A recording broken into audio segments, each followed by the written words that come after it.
이 시간에는 세례식을 거행하도록 하겠습니다. 오늘 세례 받으시는 성도님은 세 분입니다. 호명하실 때 자리에서 일어나 주시기 바랍니다. 김도윤 성도님, 삼평원 동행초원의 구신회 목장의 변순재 성도님, 오평원 자비초원 김현실 목장의 허진환 성도님 세 분입니다. 오른손을 들어주시기 바랍니다. 제가 묻는 말에 동의하신다면 아멘으로 답해 주시기를 바랍니다. 오른손을 들으시면 더 좋겠습니다. 김도윤, 변순재, 허진환 씨는 예수님을 구주로 영접하셨습니까? 여러분들은 이제 하나님의 사랑받는 자녀가 되었다는 것을 믿으십니까? 성령님께서 여러분 안에 계셔서 새로운 삶을 살고 싶은 마음을 주시고 또 그렇게 살 수 있는 능력도 주심을 믿습니까? 여러분은 예수님을 영접하셨기 때문에 지금 당장 죽는다 해도 천국에 갈 것을 확신하십니까? 아멘. 감사합니다. 기도합시다. 우리 인간을 창조하시고 생명 주시고 또 생사화복을 주관하시며 예정하시며 구원하시는 우리 놀라우신 하나님 아버지, 김도윤, 변순재, 허진환 성도님을 울산 시민교회에 보내어 주시고 말씀, 기도, 회개, 순종의 삶을 살게 하시고 생명과 구원의 길로 인도해 주시니 감사합니다. 이 성도들을 통해서 영광 받아 주시고 이제 하나님의 뜻을 쫓아 살아가는 일평생이 되도록 성령으로 도와주시옵소서. 이들을 통해 다른 사람들도 믿음을 선물 받는 축복의 통로 되게 하여 주시옵소서. 예수님의 이름으로 감사하며 기도드리옵나이다. 아멘.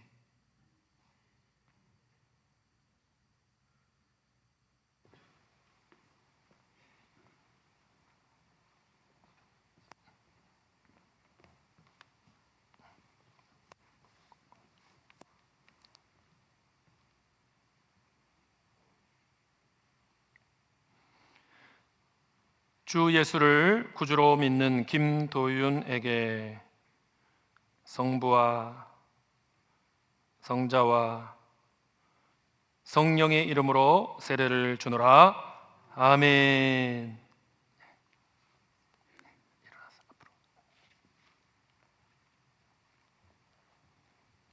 여러분이 목격자가 증인이 되어 주셔야 합니다. 주 예수를 구주로 믿는 변순재에게 성부와 성자와 성령의 이름으로 세례를 주노라. 아멘. 일어나십시오.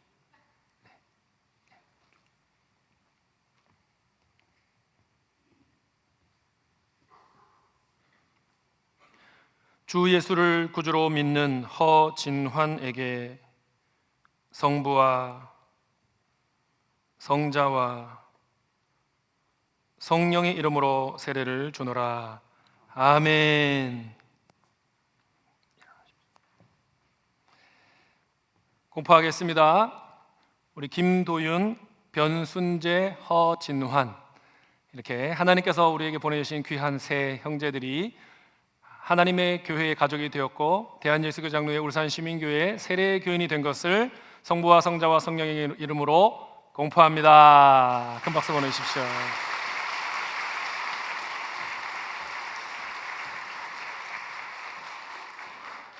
세례를 받는다는 건 참 놀라운 일입니다. 자기의 인생의 주인을 자기 자신에서 우리 하나님으로 바꾸는 것입니다.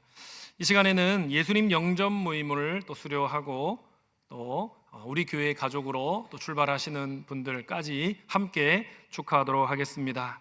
강승민, 김도윤, 김옥주, 변순재, 어성수, 이홍재, 허진환, 홍성봉 성도님입니다. 어떻게 오늘 다 형제님들이시네요. 자매님들 좀 분발하셔야겠습니다. 우리 기쁨으로 감사하며 환영하고 축복합니다. 축복송 부릅시다. 우리 축하해 주시러 나오시기 바랍니다. 축하하러 나오십시오. 너는 담장 너머로 뻗은 나무 가지에 푸른 열매처럼 하나님의 귀한 축복이 삶에 가득히 넘쳐날 거야. 너는 어떤 시련이 와도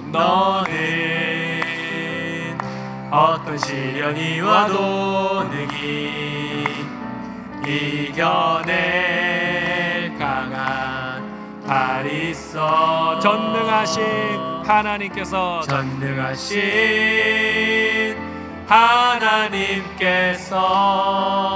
너와 언제나 함께 하시니. 너는 하나님의 사람,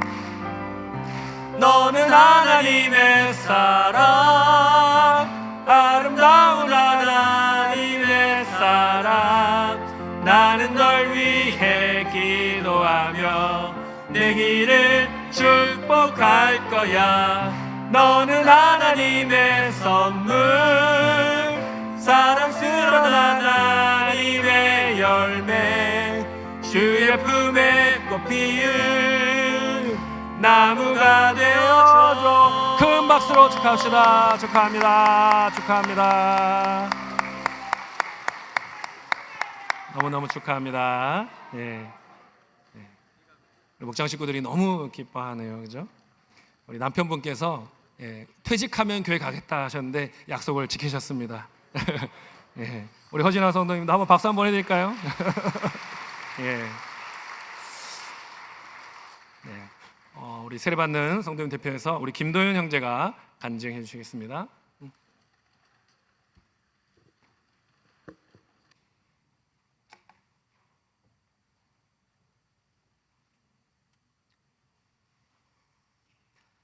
예수님을 만나기 전 신앙과 교회에 대한 저의 생각은 솔직히 그리 긍정적이지 않았습니다. 저는 어떤 일이든 제 힘으로 해결해야 한다고 믿으며 살아왔습니다. 일이 잘 되면 제 노력과 실력 덕분이라 생각했고, 일이 뜻대로 되지 않으면 모든 원인은 제 부족함에서 찾곤 했습니다. 그렇다 보니 하나님께 모든 것을 맡긴다는 기독교 신앙은 처음에는 쉽게 이해되지 않았습니다. 현실의 고난을 이겨내지 못해 의지할 대상을 찾는 것처럼 느껴지기도 했습니다.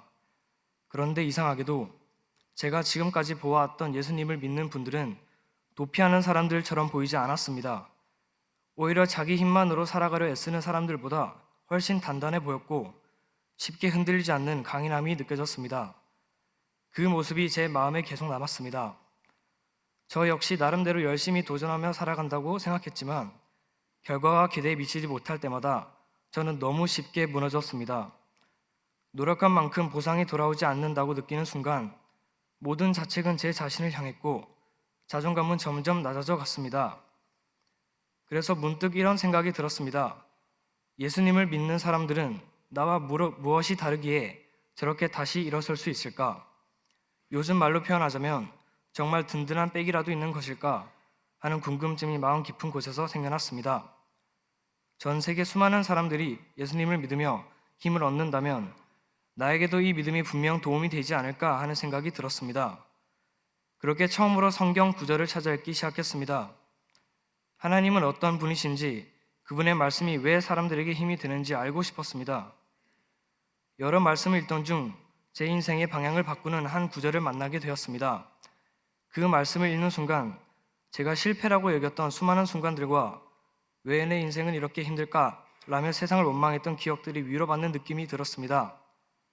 동시에 마치 제가 세상의 주인인 것처럼 제 힘만 의지하며 살아왔던 제 모습이 부끄럽게 느껴졌습니다. 그 말씀은 제 인생에 일어나는 모든 일이 하나님의 계획 안에 있으며 고난조차도 하나님의 주권 아래 있다는 것을 말하고 있었습니다. 지금도 제 삶의 가장 큰 힘이 되는 말씀은 로마서 8장 28절입니다. 우리가 알거니와 하나님을 사랑하는 자, 곧 그의 뜻대로 부르심을 입은 자들에게는 모든 것이 협력하여 선을 이루느니라. 모든 것이 협력하여 선을 이룬다는 이 말씀이 제 마음을 붙잡았습니다. 하나님께서 제게 고난 앞에서 쉽게 무너지지 말아라. 모든 것은 내 계획 안에 있으며 결국 선으로 이끌어 갈 것이다 라고 말씀해 주시는 것 같았습니다. 단 한 구절이었지만 그 말씀은 제 삶을 바라보는 시선을 완전히 바꾸어 놓았습니다. 그때부터 하나님과 예수님의 존재가 진심으로 궁금해졌습니다. 얼마 후 제가 하나님에 대해 관심을 갖고 있다는 것을 아시고 이상호 집사님과 박점숙 집사님께서 예수 영접 모임을 권해주셨습니다. 그 권유를 통해 참여하게 된 예수 영접 모임에서 만난 하나님은 제가 감히 상상할 수 없을 만큼 거룩하신 분이셨습니다. 나는 지금 얼마나 크고 위대한 손길 안에서 살아가고 있는가 라는 생각을 하게 되는 시간이었습니다. 모임이 끝날 즈음에는 더 이상 망설일 이유가 없었습니다. 내 힘으로 버티며 살아가는 삶이 아니라 예수님을 믿고 살아가는 삶이 참으로 행복한 삶이라는 확신이 들었기 때문입니다. 그래서 저는 이 교회의 한 지체로 살아가고 싶다는 마음을 갖게 되었습니다. 예수님을 영접한 이후 저는 이전처럼 쉽게 무너지지 않습니다. 이제는 하나님께서 제 인생을 책임지시는 분이라는 믿음이 있기 때문입니다. 어려운 상황을 만나도 제 뜻대로 되지 않는 순간이 찾아와도 다시 일어설 수 있는 이유가 생겼습니다. 돌이켜보면 지금까지의 삶 속에서도 하나님께서 저를 모르는 사이에 인도해 주셨다는 고백을 하게 됩니다. 더 많은 방황과 더 큰 아픔 속에서 하나님을 만날 수도 있었을 텐데 하나님께서 저를 아끼셔서 하루라도 빨리 이 자리로 불러주셨다고 믿습니다. 지금 이 자리에서 간증을 하고 교회에 나와 예배드리고 있는 건 역시 제 선택만은 아니라 하나님의 부르심임을 믿습니다. 앞으로의 신앙생활 속에서 제 힘으로 인생을 끌고 가려 하기보다 하나님께서 주시는 은혜를 잘 받아 누리며 살아가는 그리스도인이 되기를 소망합니다. 지금까지 저의 간증을 들어주셔서 감사합니다.